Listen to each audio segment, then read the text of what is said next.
Are you coming out with me? Yes. Look at this turd. The turd's back. Both turds are back. Big turd. Yep. Big turd. Oh boy, where do we start? Oh, what? Oh, look at me! I'm so fancy with my lights. If you guys ever want to know what a prototype hood looks like, this is a prototype hood from Cervini's. So this was the pre-production hood. And yes, as you can see, I went back to the Stalker hood for obvious reasons. Are you turning your lights on? It was. It's not working. Oh, there it goes. Ooh, setting the mood. So yeah, we got both cars back. We drove them home today, as you can see in this video. What is that? I'm having a seizure. Oh my god, is it getting picked up on the camera? Okay, there it goes. Can you set it to like a normal mode? I'm gonna do cycle. Oh. But anyways, here she is. This is Julie's setup. All right. It's actually kind of nice having this lighting. I kind of want to figure out how to do it on mine so I can have some lighting. If you ever need to work on the car, it makes for a really nice setup. But yeah, this is my Pro Charger kit. My Pro Charger kit. It says Azura on there now. My old Pro Charger. Yeah. You know, I had the decal that was on here. I spelled John Lund's name wrong. But it stayed on there for quite a long time. And of course, this 1320 video is covering up a scratch on the coolant tank that Pro Charger sent me with my new kit. And yeah, I had bad luck even back then too. And the pulley had a dent in it too, so that was always a fun experience. Speaking of pulley. Yeah, we'll get to that. Okay. So, yes, the coolant tank. This one actually works. The one that I threw away on my Instagram that belonged to Mishimoto is no longer on the car. Today was kind of the last straw with it. Let me go walk around this way. Sorry we're not in the cars right now driving and doing a cool vlog that way, but it's kind of late and, you know, we just wanted to get something out there.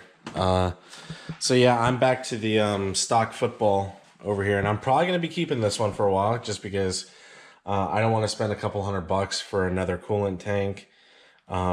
It was a piece of shit. Like, it was garbage. And if I ever get a bad product, like, I understand that certain products, you know, can have bad batches. Like, I surely understand that. Like, certain products can have bad, you know, runs, right?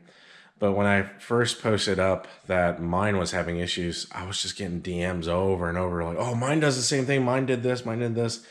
We tried the sight tube that was on the radiator expansion tank was leaking. People were telling me to plug it up. So I had PowerLab plug it. They put bolts in with Teflon tape and kind of sealed it. The shit still fucking leaked. And I think the metal was really kind of just warped, causing an actual leak on it. So I'm back to the stock football. I don't really care how it looks. I'm going to get a cover for it to kind of conceal it a little bit more. But it works, and that's all I care. That's all I care, that it works. I got a boost gauge in the car that... So yeah, got both cars back. They both feel really good. Julie, however, she put down a number that's very close to what mine put down, but hers has an 18 Manny and a booster pump, so she was hoping to get a little bit more. She didn't. So you want to go ahead and talk about a little bit what you did? Well, I know what I did. Well, what'd you do today? I cried. Wow. No. I decided I am gonna go kind of not a different route, but the P1SE comes with a 3.7 pulley, standard with a high output kit, and it puts down about 8 to 9 pounds of boost. I talked to Pro Charger, and I pulleyed down pretty much. So I got the lowest that I can go with my setup at a 3.4. So I should be running anywhere between 12 to 13 pounds of boost.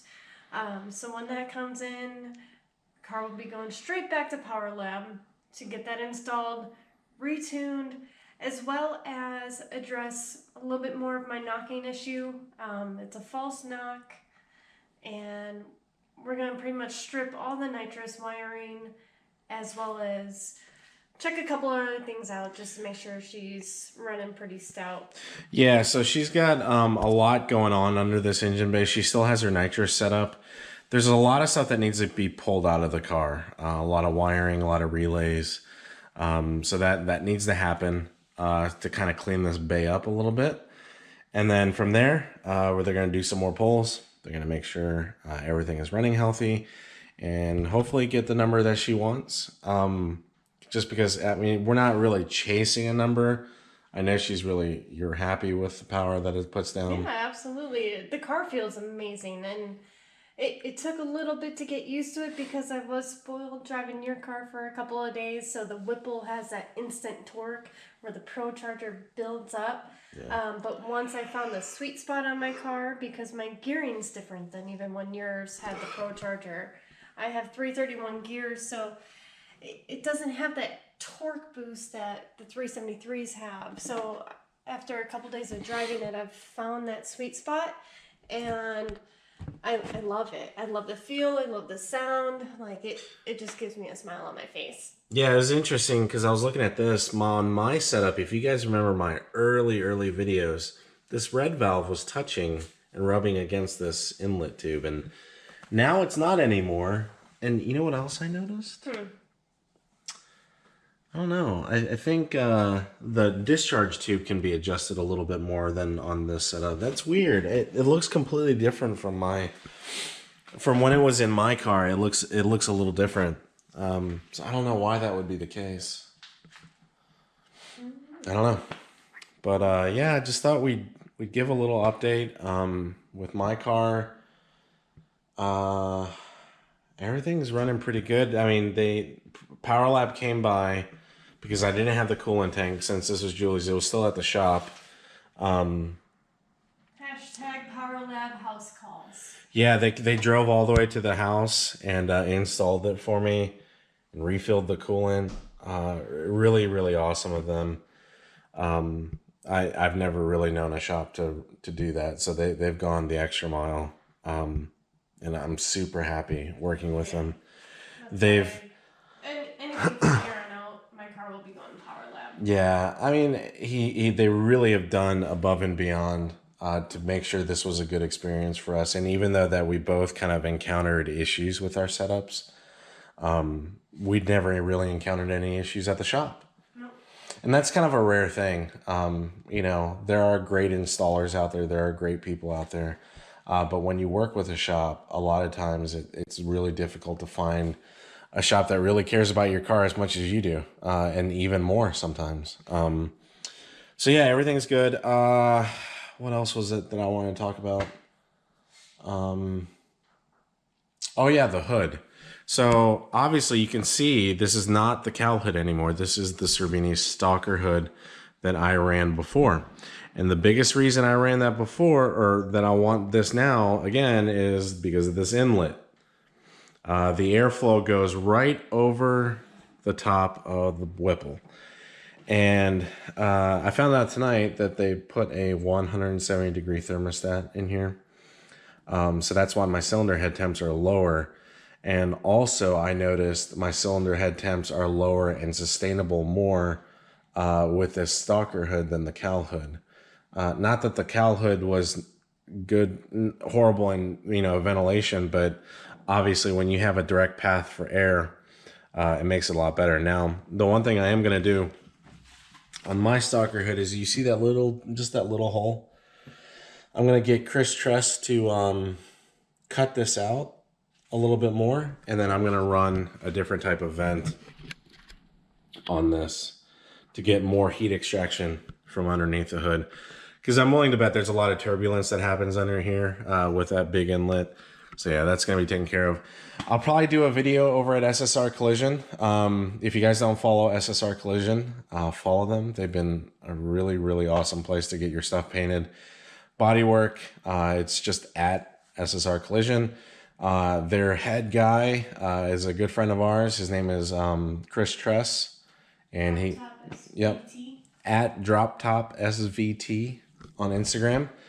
Give him a follow. David Patterson did a review on his Cobra, and I was talking to David a couple days ago, and it looks like he's going to do a dual review of both of our cars at the same time, kind of like a couples review. That'll be cute. I don't think he's done something like I that. don't think he's done anything like that either. So we're gonna do some brainstorming. I'm gonna talk to David a little bit more, and I think it'd be a little fun little review. Because the last time he reviewed my car, it was very different. It's my car. Yeah, it's basically her car. She's got the same seats from the review, the same Pro Charger, the steering wheel. Yeah, so it's basically this is the blue version of what David reviewed. Damn, it's been what, 2 years already? I think it's been more than that. Shit, It's before I time moved here, flies. so about 2.5 Yeah. 4 years. So yeah, I just thought I'd make a quick little video. It's 11 minutes long so far, so I'm gonna cut it short. But yeah, I'm gonna post this up tonight, and we will catch you guys later. We got to meet tomorrow. That I might vlog at that meet. We'll see. I know Chris Tress is gonna be there. I think Alex might make it out. I mean, it's really close to them where they live, so I would think they would come out. So, all right. Well, everybody have a good night, and we'll catch you later. Say bye. Bye. Bye.